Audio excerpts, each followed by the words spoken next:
Hello, everybody. I hope everyone's doing well. This is episode 8 of Existential, and today we talk about security and arrogance in the way people talk about their skills. But before we dive in, let's give a thanks to our sponsor. If you haven't heard about Anchor, it's the easiest way to make a podcast. Let me explain. Number one, it's free. There are creation tools that allow you to record and edit your podcast right from your phone or computer.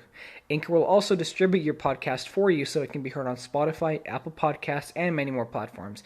You can make money from your podcast as well with no minimum listenership, meaning that you can make money and monetize your work without having a million or even 100,000 listeners. You can start right from zero. Lastly, everything you need to make a podcast is in one centralized location. It's all in one place. There are no excuses not to make a podcast. I know so many people who want to make a podcast and they just are scared of it. Anchor makes it so easy. Anchor removes all the reasons why you should not make a podcast and gives you countless reasons why you should. Download the free Anchor app or go to anchor.fm to get started. All right. So, today we talk about security and arrogance. It's really something. It's really an idea that you see every single day manifest into your own life, right? Possibly, I mean, literally, probably your own, and constantly with others. And if you interact with people a lot, this is when this is going to be one of those "oh, I got it" moments. This is a very, very, really interesting idea. So security and arrogance. This is a pretty big umbrella, so I'm just going to talk about the way people speak about their skills. Those who don't speak are secure, and those who do speak don't know.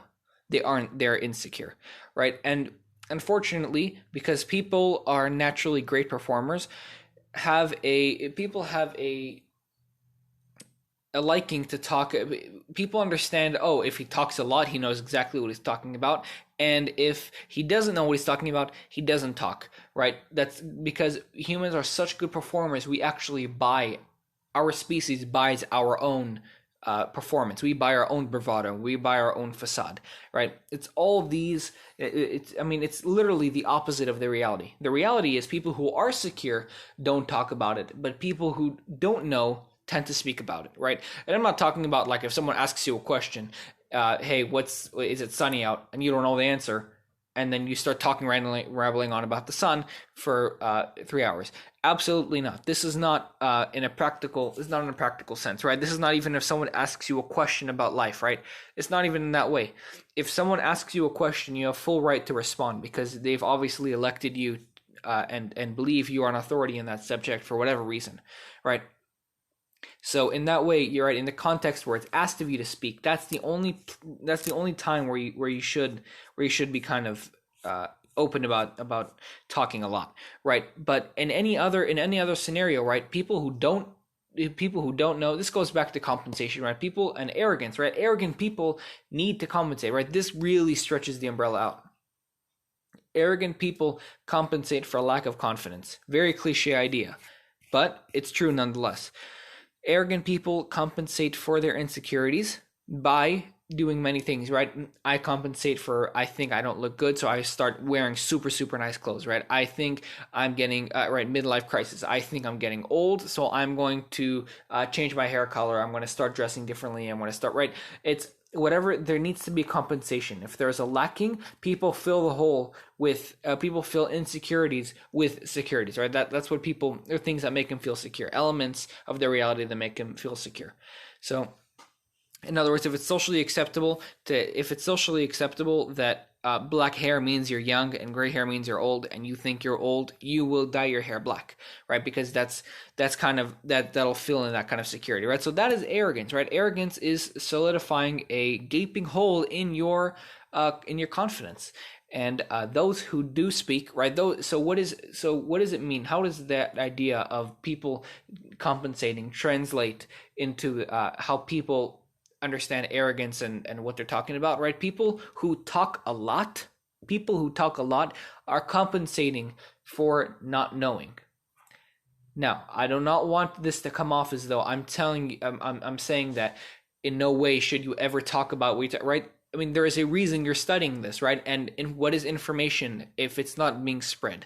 What is What is money if all of us don't appreciate it? What is knowledge if it's not spread? You know, so there's a very big element to talking and spreading your knowledge, right? But it comes at a point, right? It all relates to context. Everything about talking, right? It can either be your speech can either be perceived as super arrogant, like he's just trying to compensate for something he doesn't know what he's talking about, or it can be, oh, he's very secure, but he's just talking about a specific point in where someone asked him to, right? So it's these two different, or it can be the same speech, but it's all a matter of context. If you're giving a speech about what you're talking about and you were asked to give a speech, understandable, and that you are secure in that. But if you're just randomly, right, if you just start randomly talking with your friend and you just find yourself automatically spiraling into just automatically talking about things you don't 100% know about, right? That's obviously some degree of insecurity, right? So it's always the opposite. It is always the opposite. Everyone thinks silence equals insecurity. Talking, that means he knows, right? But truth be told, that it is quite the opposite.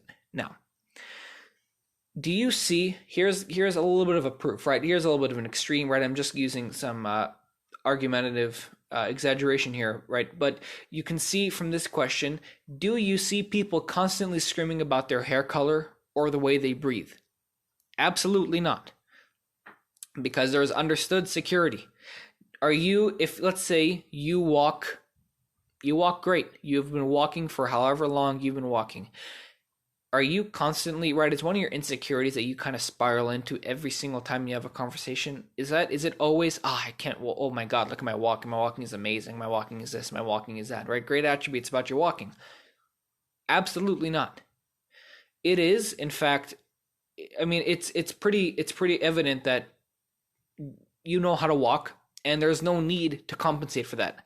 Now, say you broke your leg.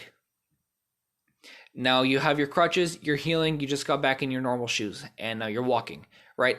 There is an extra added level of consciousness into into the way you walk. There's a little, not insecurity, but there is a lacking in your certainty that you're walking correctly because there was a previous damage, right?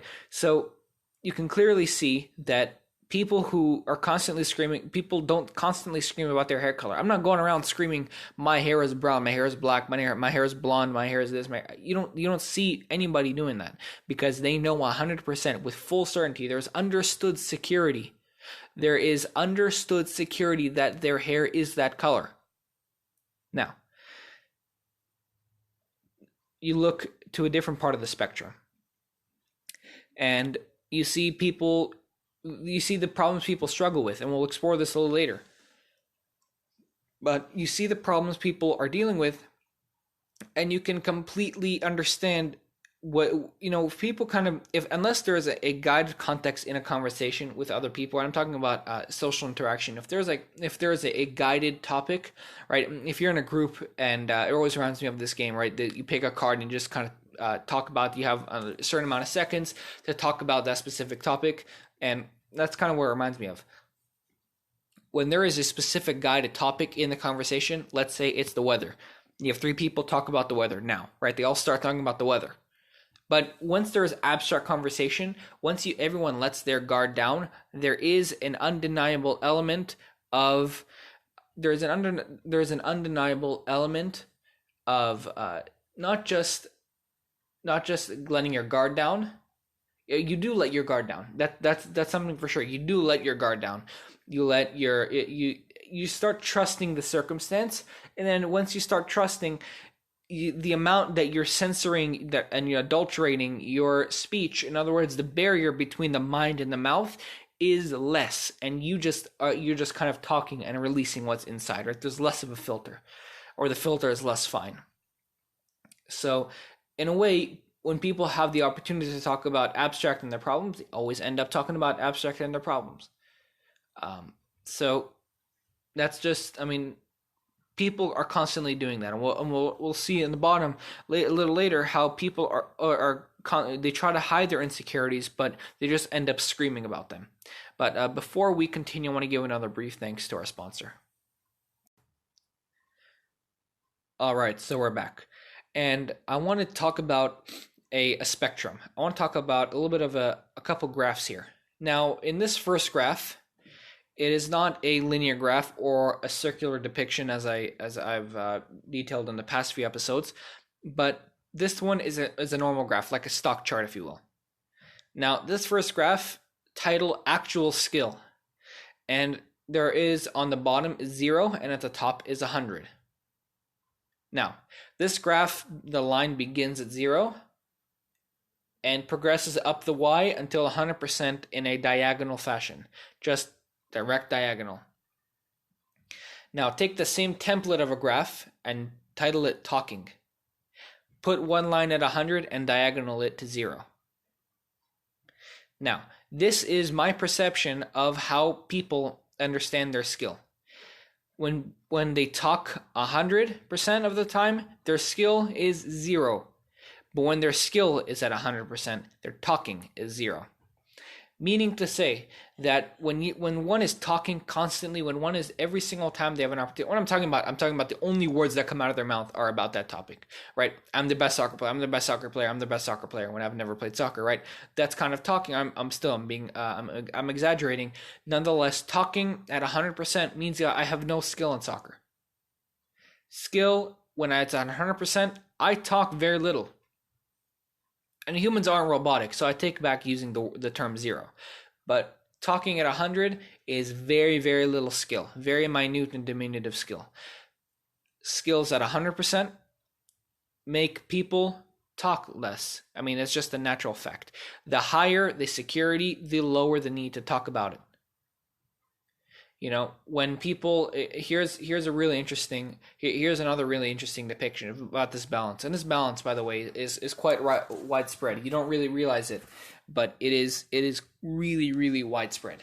Now, if you're walking in a mall, if you're walking in a museum, I apologize. If you're walking in a museum and someone in shirts and a t-shirt was walking around with a backpack, no big deal, right? Just another plain old sight. Now, a man with a suit and tie, a black suit, red tie, crisp white shirt, is walking around with that same exact backpack with 10 armed guards around him. And they're walking. That is obviously a really interesting sight. Something in that backpack must be so valuable that it requires 10 guards around it to protect. This analogy is literally arrogance and security in a nutshell. That's the idea in a nutshell. The more valuable, and by the way, a lot of people, a lot of places you'll see they'll do this to build themselves prestige. You know, the same metal briefcase that can hold a piece of paper, when it's guarded by 10 people, looks more valuable. It gives the object inherent value. Or not inherent value, it makes it look much more valuable. This is what we do. When we talk a lot about a skill we don't know about, we give ourselves value. There is actual value in what we speak of. And there really is. There is actual value in what we speak of at the times that we really don't know what we're talking about. So to conclude about this idea, the more that, people who are secure don't need 10 bodyguards around them. They're confident in the bag. They know no one's going to take it.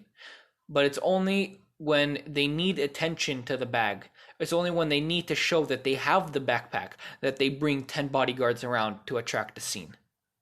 Right? And that's literally what we're speaking of. Now, all this talk about how security and arrogance relate to talking and skill are, it's very, very in depth, right? But we have to ask, is there room for bragging? In my logic, is there room for bragging? Is there room for people to brag about their topic? Is there room for people to say to themselves, or it's just to talk out loud about their skill? Well, of course there is. A very big part about being not just prideful, but being around, just having the kind of skill. Yeah, there is an undeniable desire to show, hey, look, I mean, I can do it. There are, again, right context. You know, I don't go around screaming I do martial arts. I don't. But in the right context, people are saying, talking about martial arts, say, oh yeah, I do martial arts too.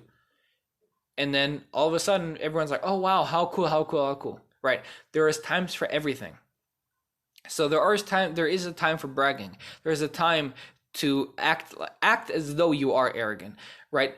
And that's fine. And it's not arrogance, it's confidence. Confidence is very simple. There's a very simple difference between arrogance and confidence. Arrogance is showing off when you aren't asked, and confidence is humbly showing off in the right area, right, in the right context when you're asked to.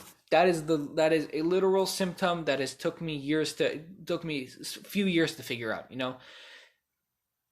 and it's just interesting because people. And okay, so I'm gonna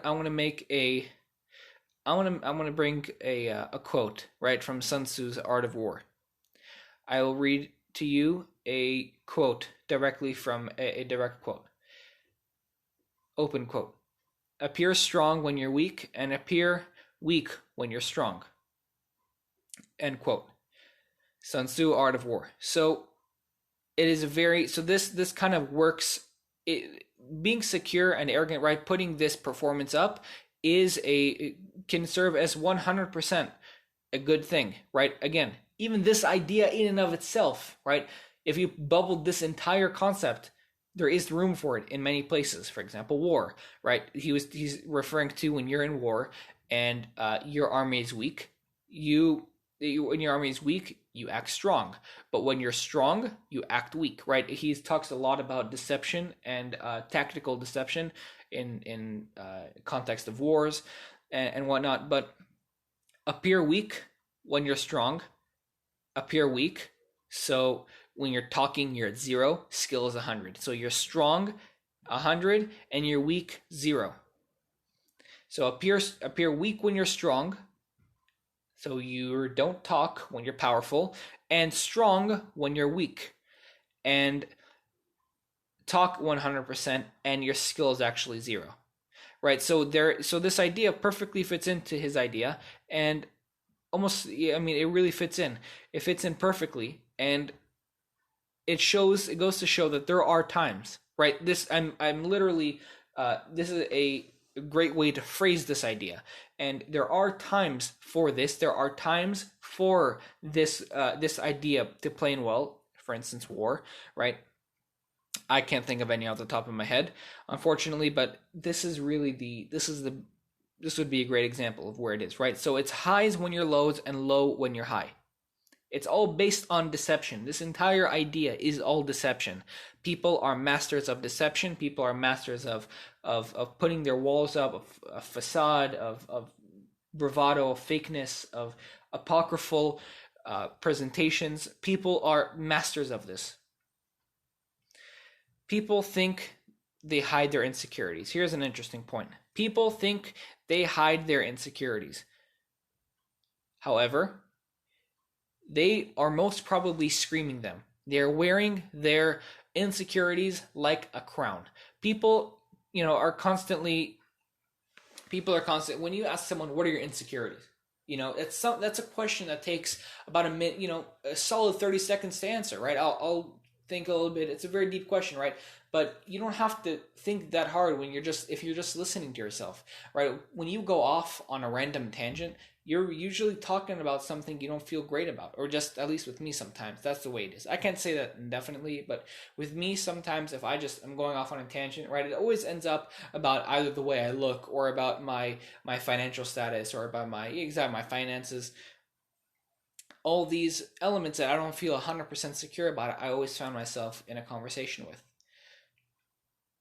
So people think they hide their insecurities. People believe they hide them, and people actually do.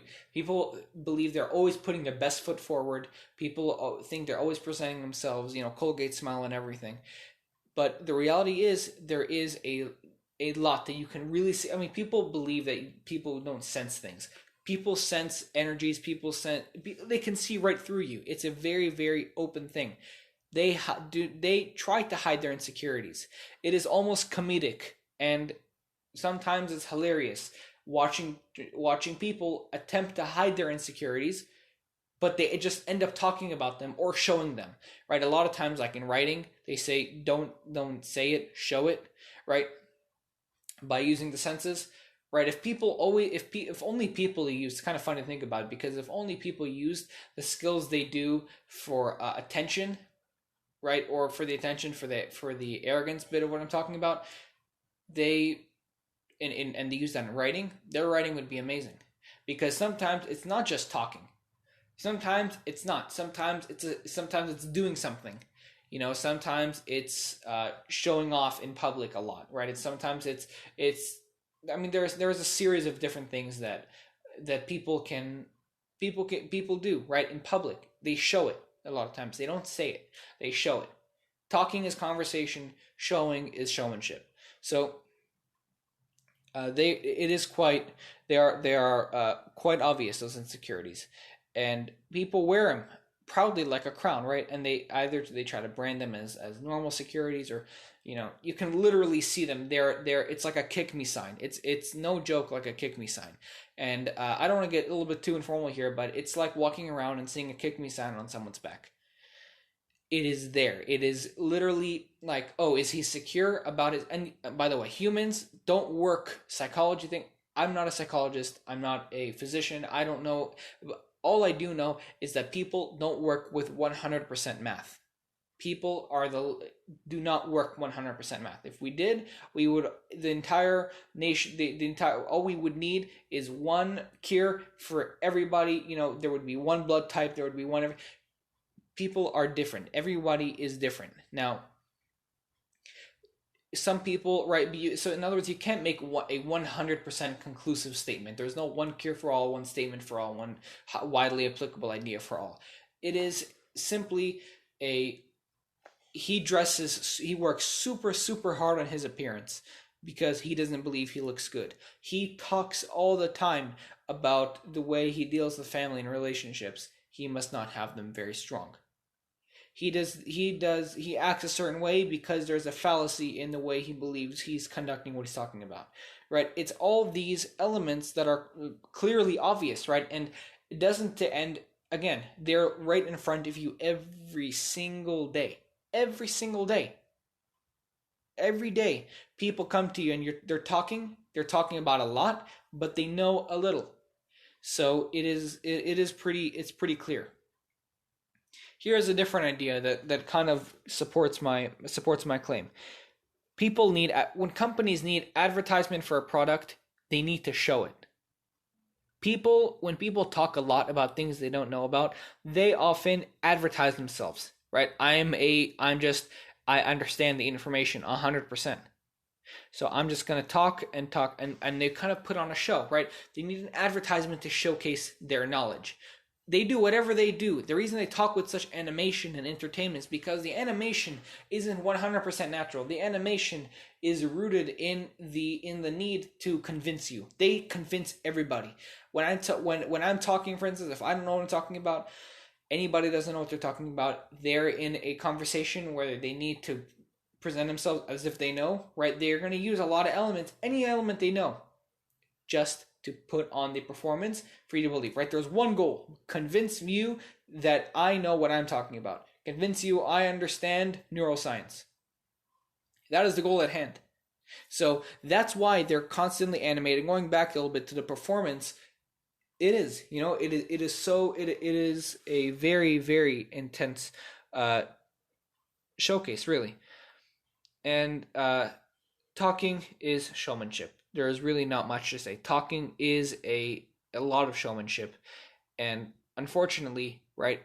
If people just made the switch, right? If people just kind of healed the insecurities, right? If people either healed their insecurities by uh, understanding them and coming to terms with the fact that not to be a perfectionist, but to be an optimist, like the book suggests, being happy,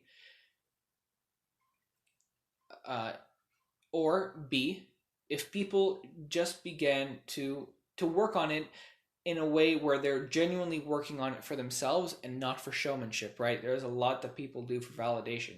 Whole different episode, but that is the main idea. And I think with that, we are going to close. So thank you very much for listening. All your support helps. Be sure to tune in daily for new episodes of Existential.